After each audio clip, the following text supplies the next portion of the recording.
السلام عليكم ورحمة الله. أعوذ بالله من الشيطان الرجيم. بسم الله الرحمن ألم تر أن الله سخر لكم ما في السماوات وما في الأرض. তোমরা কি দেখো না আকাশ সমূহের মধ্যে যা কিছু আছে এবং পৃথিবীর মধ্যে যা কিছু আছে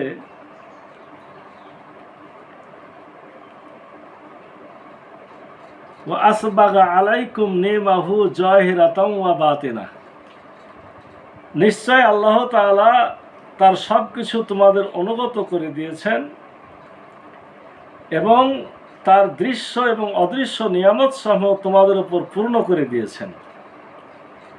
আমিনান নাসে মান ইউজাদিলু ফিল্লাহি বিগায়রি ইলমিন ওয়ালা হুদাও ওয়ালা কিতাবিম মুনির।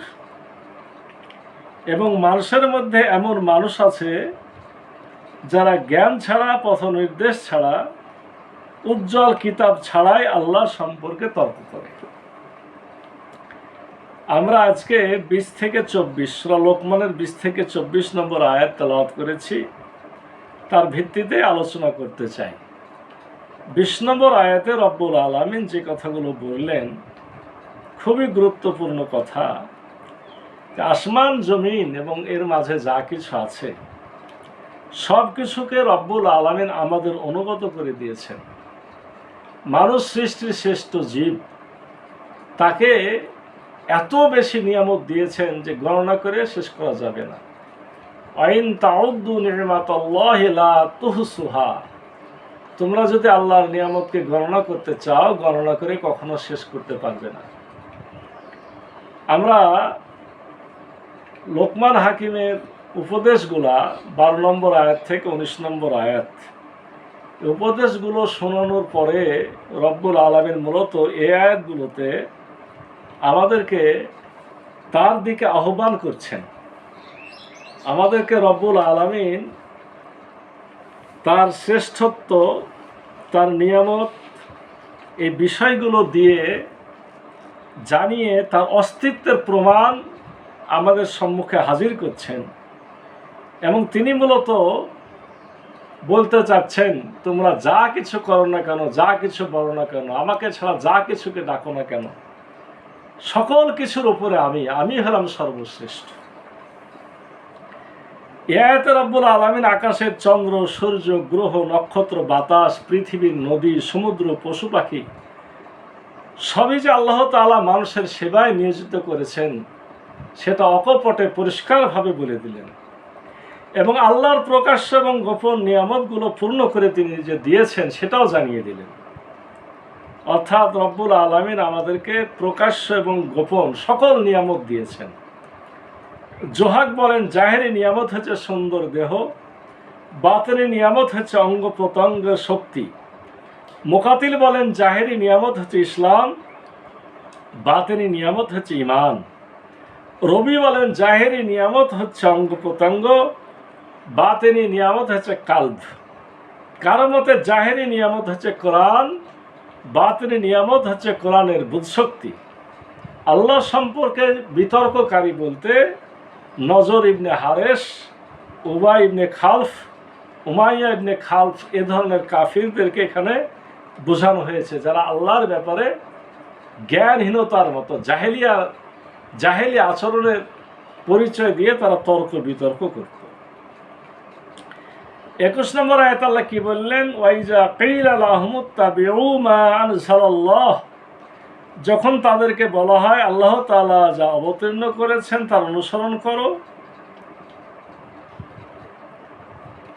ক্বালু বাল নাত্তাবিউ মা ওয়াজাদনা আলাইহি আবাআনা। তখন তারা কি বলে? আমরা অনুকরণ করব যার উপর পেয়েছে আমাদের পিতৃপুরুষদেরকে। আওয়ালাউ কানা শাইতানু ইয়াদউহুম ইলা আযাবিস শাঈর। যদিও শয়তান তাদেরকে জ্বলন্ত আগুনের দিকে ডাকে, তবুও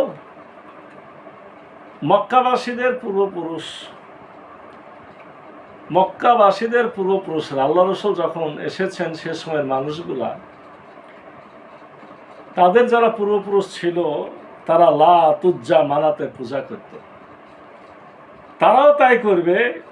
রসুলের আহ্বান তারা গ্রহণ করবে না। মূর্তি পূজার আহ্বায়ক হচ্ছে শয়তান, এবং শয়তানের আহ্বানে যারা সাড়া দেয় তারা প্রবেশ করবে জ্বলন্ত আগুনে। তাই রব্বুল আলামিন বলছেন, তাদের যে দাবি তোমাকে বাদ দিয়ে তোমার আহ্বান না শুনে তাদের বাপ দাদাদের অনুসরণ করবে, তারা যদি জাহান্নামের পথে চলে তাহলে কি তারাও সেই পথে চলে জাহান্নামে যেতে চায়? রব্বুল আলামিন 22 নম্বর আয়াতে বলছেন, মান ইউসলিম ওয়াজহাহু ইলাল্লাহি ওয়া হুয়া মুহসিনুন ফাকাদ ইসতামসাকা বিল উরওয়াতিল উসকা। এবং যে আল্লাহর প্রতি আত্মসমর্পণ করে সাথে সাথে সৎকর্ম পরায়ণ হয়, তাহলে সে যেন একটা শক্ত রজ্জু ধারণ করেছে। ওয়া ইলাল্লাহি আকিবাতুল উমুর, এবং সমস্ত কাজের পরিণাম আল্লাহর নিকট। যে ব্যক্তি তার যাবতীয় কাজকর্ম, ইচ্ছা আকাঙ্ক্ষা, কামনা বাসনা সবকিছু আল্লাহর ইচ্ছার উপর ন্যস্ত করে, সে আল্লাহর সাথে শক্ত অঙ্গীকারাবদ্ধ হয়, যা ছিন্ন হওয়ার ভয় থাকে না। অর্থাৎ তার জন্য জান্নাত নিশ্চিত হয়। অর্থাৎ সে যে হাতল ধরে, যে রশি ধরে, যে দড়ি ধরে, এটা পৌঁছে গেছে জান্নাতুল ফেরদাউস। এ শক্ত হাতল শক্ত দড়িটা কি? শক্ত হাতল শক্ত দড়ি, এখানে যেমন বলা হলো আল্লাহর সাথে একটা চূড়ান্ত অঙ্গীকার, অন্য জায়গায় বলা হচ্ছে এ রশি মানেই কোরআন, এ রশি মানে ইসলাম। এটাকে মজবুতভাবে ধারণ করলেই আমরা সফল হতে পারবো, এবং এটা শক্তভাবে যদি আমরা ধারণ করতে পারি, আমরা ভয়হীনভাবে নিশ্চিন্তভাবে জান্নাতে পৌঁছে যাব। ওয়া ইলাল্লাহি আকিবাতুল উমুর, কেননা সমস্ত কর্মের পরিণাম তো আল্লাহর হাতেই। 23 নম্বর আয়াতে আল্লাহ বলছেন, আমান কাফারা ফালা ইয়াহজুনকা কুফরুহ, এবং যে অস্বীকার করে তার অস্বীকৃতির জন্য আপনাকে দুঃখ না দেয়। ইলাইনা মারজিউহুম ফানুনাব্বিহুম বিমা আমিলু, নিশ্চয় তাদের প্রত্যাবর্তন আমার কাছে, আমি তাদেরকে জানাবো তারা কি করেছে। ইন্নাল্লাহা আলিমুম বিজাতিস সুদূর, আল্লাহ তাআলা অন্তরের বিষয় সম্পর্কে অবহিত আছেন। আত্মসমর্পণের বিপরীত কাজ যে করে তার বিষয়ে আপনি মনোকষ্ট নেবেন না। তারা আমার কাছে ফিরে আসছে, তাদেরকে ফিরে আসতে হবে। আমি তাদেরকে ঘেরাও করে রেখেছি, তাদের কর্মফল আমি তাদেরকে দেব। তারা বাম হাতে আমলনামা পাবে, চিরদিনের জন্য জাহান্নামী হবে।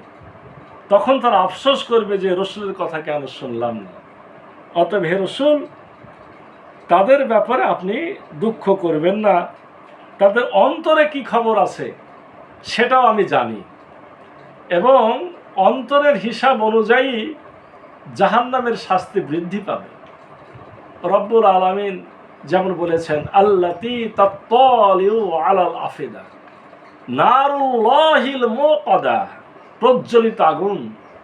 আল্লাতী তাত্তালিউ আলাল আফিদা, যা তাদের ফুয়াদ, অন্তর, কলবকে পর্যন্ত পুড়াইয়ে দিবে। তার মানে যত খারাপের যে চিন্তা চেতনার স্থান, এই স্থান পর্যন্ত জাহান্নামের আগুন পুড়িয়ে দিবে। দুনিয়ার আগুনের চামড়া পুড়লেই মানুষ মারা যায়, কিন্তু জাহান্নামের আগুন এত ভয়ঙ্কর, পাপের সাজা অনুযায়ী, পরিকল্পনা অনুযায়ী যে যে পরিমাণ পরিকল্পনা করে খারাপ কাজ করেছে তার শাস্তি স্বরূপ সেভাবে তাদেরকে চূড়ান্ত শাস্তি দেওয়া হবে। 24 নম্বর আয়াতে আল্লাহ বলছেন, নুমাত্তিউহুম কলিলান সুম্মা নাযতারুহুম ইলা আযাবিন গলিজ, আমি সামান্য সময় তাদেরকে জীবন উপভোগ করতে দেব, অতঃপর আমি তাদেরকে কঠিন শাস্তি ভোগ করাতে বাধ্য করব, বা কঠিন শাস্তি ভোগ করতে বাধ্য করব। দুনিয়ায় যদি একটি মানুষের অকাল মৃত্যু না হয়ে স্বাভাবিক মৃত্যু হয়, তাতে সে পরকালের 1.5 ঘন্টা সময় জীবন উপভোগ করতে পারে। অর্থাৎ দুনিয়াতে 77 বছর 6 মাস বেঁচে থাকলে পরকালের 1.5 ঘন্টা হয়। তা আল্লাহ তাআলা বলেছেন সামান্য সময় উপভোগের পরে তারা কঠিন শাস্তি ভোগ করতে বাধ্য হবে। অর্থাৎ দুনিয়াতে যদি আমরা সর্বোচ্চ সুখী মানুষ কাউকে দেখি, কল্পনা করি, সর্ববৃহৎ আয়ু যার আছে, সব থেকে বেশি সুখে স্বাচ্ছন্দ্য থেকেছে, তারপরও সে আখিরাতের তুলনায় মাত্র 1.5 ঘন্টা সময় দুনিয়াতে অবস্থান করেছে। এই 1.5 ঘন্টার অবস্থান নিয়ে সে গর্ব করেছে, অহংকার করেছে, নিজে মনে করেছে অনেক কিছু পেয়েছি। রব্বুল আলামিন বলছেন যে হে রসুল বা আল্লাহ রসুল কোরআনের মাধ্যম দিয়ে এখন আমরাকে আল্লাহ বলছেন, যারা তোমরা সৎ পথে আছো, সত্য পথে আছো, তোমাদের কষ্ট, এই কষ্টকে তোমরা কষ্ট মনে করো না, বরঞ্চ যারাকে তোমরা ইসলাম না মেনেও সুখে স্বাচ্ছন্দ্যে থাকছে তাদের ব্যাপারে তোমাদের হতাশ হওয়ার কিচ্ছু নাই, কারণ তারা খুব অল্প সময়ের সুখটা পাচ্ছে, কিন্তু আমার কাছে আসলে তারা এর পরিণাম শাস্তি এত ভয়ঙ্কর পাবে, তখন তারা ভুলে যাবে যে দুনিয়ায় তারা কত কাল ছিল, তখন তারা বলবে যে আমরা খুব সামান্য সময় ছিলাম। অতএব আসুন আমরা কাফের, মুশরিক, বেদিন, ইসলাম যারা মানে না তাদের জীবন দেখে, তাদের ভোগ দেখে আমরা হতাশ না হয়ে বরঞ্চ আমরা ইসলামের উপর টিকে থাকি। আমাদেরও সময় 1.5 ঘন্টা, তাদেরও সময় 1.5 ঘন্টা। ওরা 1.5 ঘন্টার এ অল্প সময়ে আল্লাহকে না মেনে, আল্লাহর বিধান না মেনে, কোরআনকে না মেনে মহাশাস্ত্রের অধিকারী হবে। আর এই 1.5 ঘন্টা যদি আমরা কোনোভাবে সময়টা পার করতে পারি, এর বিনিময়ে আমরা মহা শান্তি, সুখের স্থান, আবাস স্থান, প্রকৃত আবাস জান্নাত লাভ করব। রব্বুল আলামিন আমাদেরকে প্রকৃত স্থায়ী আবাস, সেই জান্নাতের অংশীদার হওয়ার জন্য যাবতীয় ভালো কাজ আঞ্জাম দেওয়ার, খারাপ কাজ বর্জন করার তৌফিক দান করুন। সকলে আল্লাহুম্মা আমিন। আসসালামু আলাইকুম ওয়া রাহমাতুল্লাহ।